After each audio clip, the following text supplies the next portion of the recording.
Time to pay the bills some attention. I know, political process is boring, right until it jumps up and bites you in the wallet or takes a chunk out of your rights. Tonight, a swing and a miss at transparency over sky-high medical bills. Considering new rules for the road if you're on a bike. And if you're a dog stuck in a car on a hot day, help may be on the way.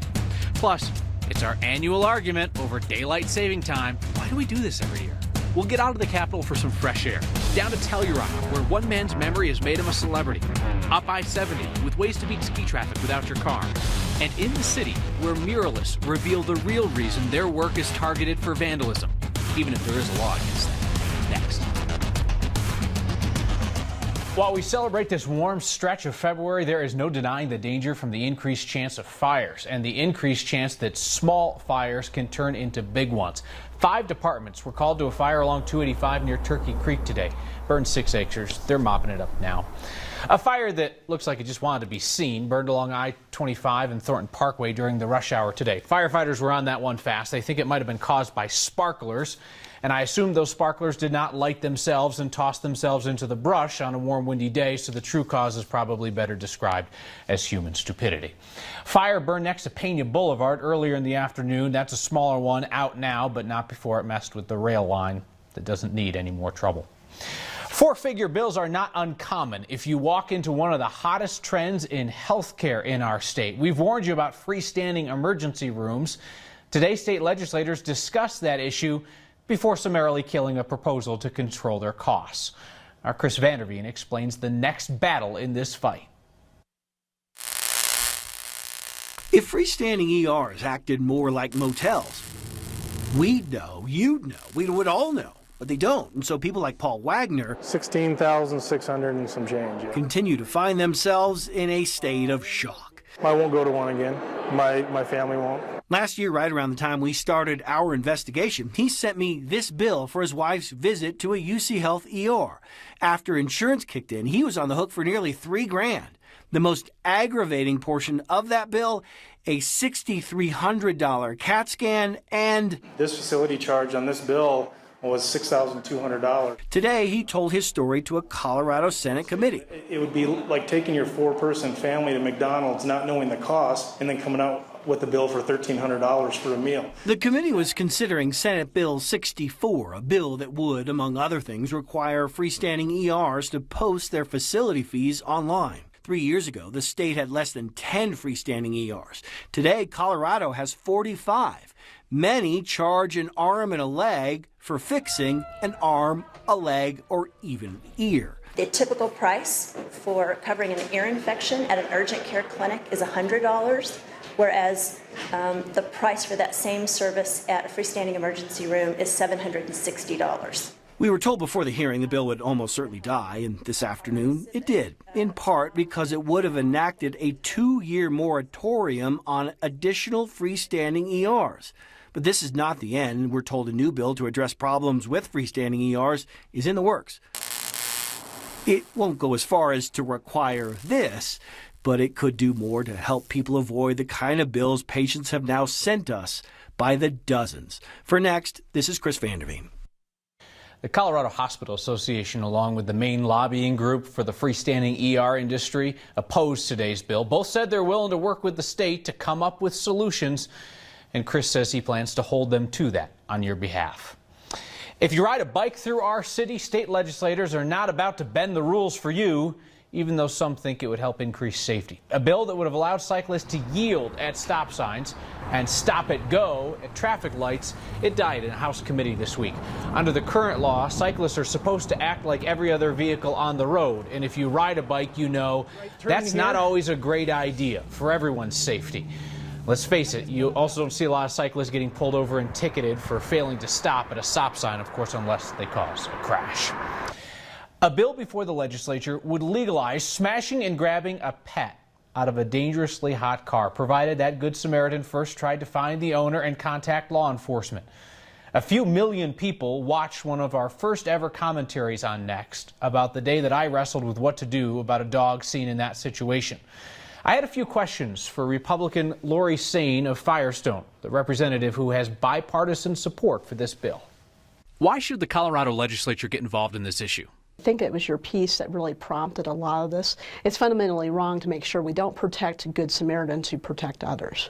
Are any Good Samaritans actually being prosecuted today? We are gathering that evidence right now, but as of right now, there's not a rash of people who are being prosecuted, but at the same time, there's no rational reason not to have a law to protect Good Samaritans. The bill would require people have a good faith belief that the pet's in imminent danger. Are most people qualified to make that judgment? Yes, we do trust the citizens of Colorado to use their best judgment. And this bill also gives steps for people to follow. What if people don't follow the steps? Trying to find the pet's owner first, contacting law enforcement? What if they just hear on the news that it's okay and they start smashing windows? Well, I'm glad you asked that question because there's actually a handful of states that have passed a law with language very similar to this one. And so far, we haven't seen an uprising in vigilantism in any of those states. Vigilantism is a great word, by the way. The bill has bipartisan sponsors in the House and Senate, so it looks to stand a reasonable chance of passing. Curious, do you think we're missing something on any of the legislative issues that we've discussed here today? Is there an aspect that should get more attention? You can get our attention with the hashtag HeyNext or email next@9news.com. The train to the plane. Is the A-line working today? Here's the deal. That's an unfair question. The brush fire burning near 64th and Pena forced the train to shut down this afternoon, but that is completely, totally not the A-line's fault. Stop, collaborate, and listen. That's what I'm trying to convince Next producers to call this next segment on stop signs and how Colorado cities use them. But my idea got put on ice. A viewer on Twitter asked, "Hey, Next, why is there a stop sign to turn right onto a dead end to a one-way street?" It is this L-shaped intersection near 225 in Yosemite. And yes, there is a stop sign at an intersection that has no other traffic. Seems like we're a touch overprotective, right? Public Works tells us it is a pedestrian crosswalk, so the stop is for the pedestrians' safety. They also say it's a traffic calming measure. And calming is the traffic engineer's nice way of saying that we all drive too fast. And then there's the stop sign in Greenwood Village, which based on what we saw would appear to be optional. I mean, that looks like a roundabout. Am I not wrong? It is round and the cars go about it. Well, no, this is at Cherry Creek State Park, Peoria and Cherry Creek Drive, and it turns out it is not actually a roundabout, which would have a yield instead of a stop sign. They tell us this is a traffic circle. Could have fooled me. The roundabout is designed to efficiently move traffic through the intersection, whereas a traffic circle is designed to calm traffic or actually slow traffic as it's moving through that intersection. Again with the traffic calming. If you see something in traffic that makes you decidedly less calm, let us know. If we can't get it changed, I bet we could at least get you an explanation. Then you can explain it to other people in the neighborhood. You know how to get in touch with us. I feel very calm right now. The artist behind one of the vandalized Cherry Creek Trail murals is trying to figure out the motive. He says the vandals might be accusing him of selling out, but he says in the end, that statement hurts the cause. Hi, I'm Nigel Penhale. I'm an artist and designer here in Denver. Inspiration behind this is I was sitting there one day and Denver rules everything around me came to me, Dream. Everyone knows the Wu-Tang lyrics. Our sunsets ain't nothing to mess with. My favorite thing is when people stop and look at it and say, oh, I recognize this song. I recognize where this is from. Literally 2 days after we finish, I'm getting texts, I'm getting messages like, hey, someone painted over your mural. That sucks. I'm like, what? You're painting over someone else's work, you know, throwing the middle finger, saying I don't care, being tough, being street. And I guess at this point I don't comprehend that. What I wanted to focus on, instead of saying that sucks, the disrespect, this is obvious, is that graffiti and street art and all this visual stuff is now becoming a thing where it's not just accepted, but lauded, applauded. The Denver Urban Arts Fund was started as an anti-graffiti campaign. And their idea was if we give graffiti and street artists and other artists the opportunity to do their art legally and paint, not only will their art be up there and there won't be the graffiti will be less, other businesses might see it, which has happened. As you tag and as the city has to shell out more money to fix it or still battle graffiti, eventually someone might be like, why are we funding these murals if all that's happening is we have to keep redoing them or people just keep painting? The city has to pay those artists to come back out and paint over that graffiti. That is going to be pricey. Nigel was down there today assessing the damage when we actually talked to him. He says he kind of understands the mindset originally because this used to be an off-the-grid thing. Yeah. But he says this defeats the purpose because now it's on the grid, it's trendy, and people are accepting it except for when this happened. I had never thought of that angle. That had never occurred to me. Yeah. me neither. When we called him today and he said that, I was shocked by that. Very interesting. All right, Steve, thank you. If we could pause for a moment and remember Deputy Derek Geer, and remember that there are officers across Colorado who will do today what Deputy Geer did 1 year ago on this day.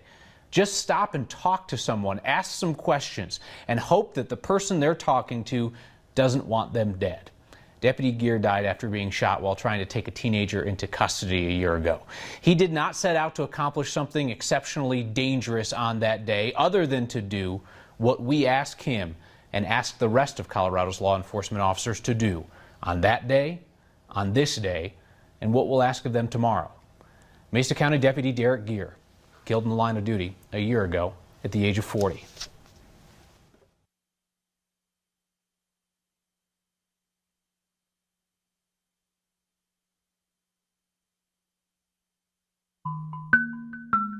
When Next returns, so does the familiar debate over daylight saving time in Colorado and the question of what we call our new time zone. It would have an impact on ski areas. We have ideas on how to get you there and back without a car. And Danielle Grant says today's winds are ruthless. And Danielle Grant doesn't just throw around words like ruthless. Next. Getting rid of daylight saving time is the argument that will not end in Colorado. Every year, legislators debate and defeat that idea. A push to put us on standard time year-round died at the Capitol today, but supporters promise a plan B is in the works. That concept would put Colorado on daylight saving time all year. So the next time we spring forward, we would fall back, never again, not once more, which would mean even more evening daylight for Colorado in the winter. It would put us, though, on the same time as Chicago during the colder months. Politics guy Brandon Ritteman asked the sponsors about the marketing aspect of that. Is it Central Standard all year or Mountain Daylight all year? Mountain Daylight. We never want to get rid of the mountains when we talk about Colorado. Or the daylight either. It presents a wide variety of problems.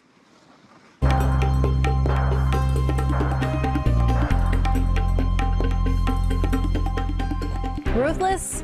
Oh yeah, 100%. Feisty, ferocious, wild. Yeah, pick your adjective, but that's how it was outside. Those winds, oh man, they meant business. Out there in Boulder at the NCAR lab, 80+ mile-per-hour gust. In Golden, 70, 59 in Brighton, and then out of DIA, about 44. The good news is I'm slowly watching these winds quieting down ever so slightly, at least here in the metro area. This takes us overnight into tomorrow morning, where when we wake up 5 to 10 miles per hour, we can handle that. Our friends in the foothills, you guys still are dealing with these strong winds. They're going to be gusty. It's going to be a long night for you folks, and even into tomorrow too. While those winds return to the metro area, they won't be quite as wild as what we had to endure today. Early tomorrow morning, a couple of light little snow flurries just brushing by the northern mountains. I'm thinking 1 to 2 inches, not a biggie. We stay dry here in the metro area and warm too. We're in for a huge warm up courtesy of those downsloping winds. About 68 degrees will be our afternoon high for tomorrow. We're looking good. Eastern Colorado, some spots in the 70s, 40s and 50s up in the mountains. We get even warmer on Friday, low 70s, Kyle. It looks like possibly a record breaker. And then, of course, in true Colorado fashion, some snow for the weekend. Sure, not ruthless at all, though. That actually sounds quite pleasant. All right. Feisty. Thank you, Danielle. So much of our scheming on how to avoid ski traffic, involves leaving home early or leaving the slopes later. How about leaving your car behind? There are those options if you're interested. And everyone seemed pretty surprised by the number there were. People knew about a few of them, the ones that they actually used, and were surprised by the number, particularly of buses and shuttles that were available. Lucy Coleman from the group Snow Riders International helped research all the different ride options that exist, including the Bus-Stang, that's the state subsidized service, Snow-Stang, 11 other public ride options. Actually there's more than 20 if you count ride sharing as well as carpooling to the ski areas. And Coleman's just hoping that more people will consider leaving their cars at home. Having all those options out there, it will encourage people to use them, and the more people use them, we're hoping that just more options will become available and there'll be more public funding so that prices go down, there are more options, and getting to the ski slopes without a personal car just becomes more and more viable. Snow Riders International put together that guide along with the Colorado Public Research Interest Group. You can find a link on the next page at 9news.com. Next, Boulder makes room for an alternative sport because Boulder. And we meet a man who knows everyone's address, and it's not creepy at all. In fact, it's made him a local celebrity with a new mission.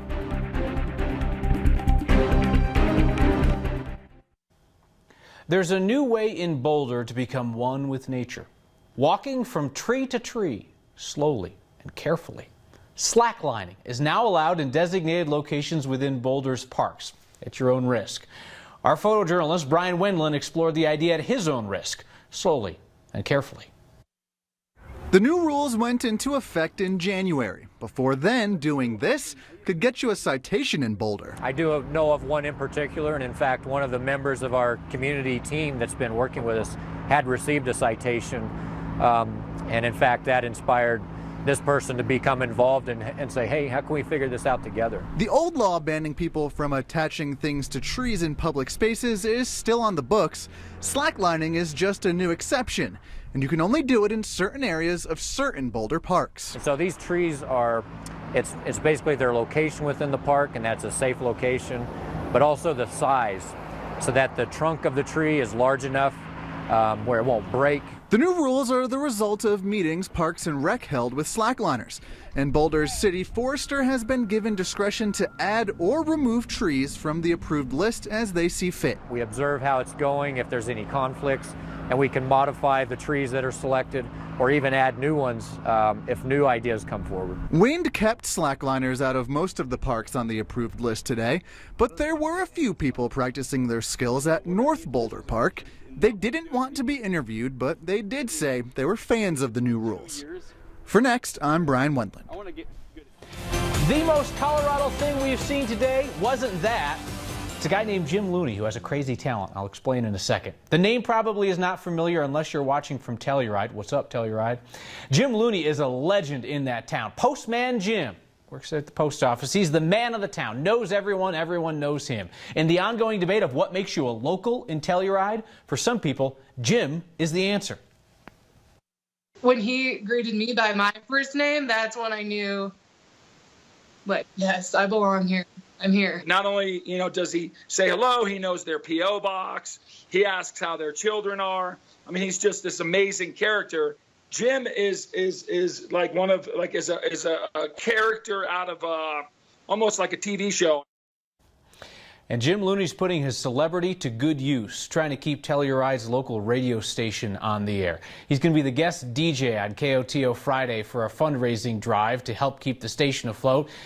And he's possibly going to get a little gift from the folks of the town. If he can help raise $15,000 Friday, there's an anonymous donor that's going to send him to Ireland. He wanted to go, but he got into a crash on his mountain bike and couldn't make it. And a lot of people in town know that has been Jim's dream ever since. We return with a sign that is in just the right place.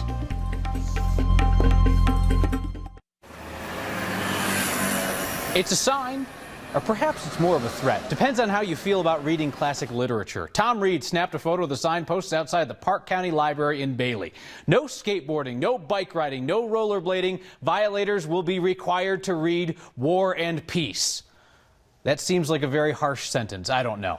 Hey, let's close with some positive feedback for a change. Logan tweets, really digging Next. Great personality for a great state. Appreciate that, Logan. Thanks for giving us a shot. And B tweets in, hey, Next. My parents are obsessed with Kyle. I'm pretty sure they'd rather have you as a child. That made me sad, B. You seem really nice. I'm sure you're a wonderful child. And ask the Next team. I'm really a very bad child. We'll see you next time.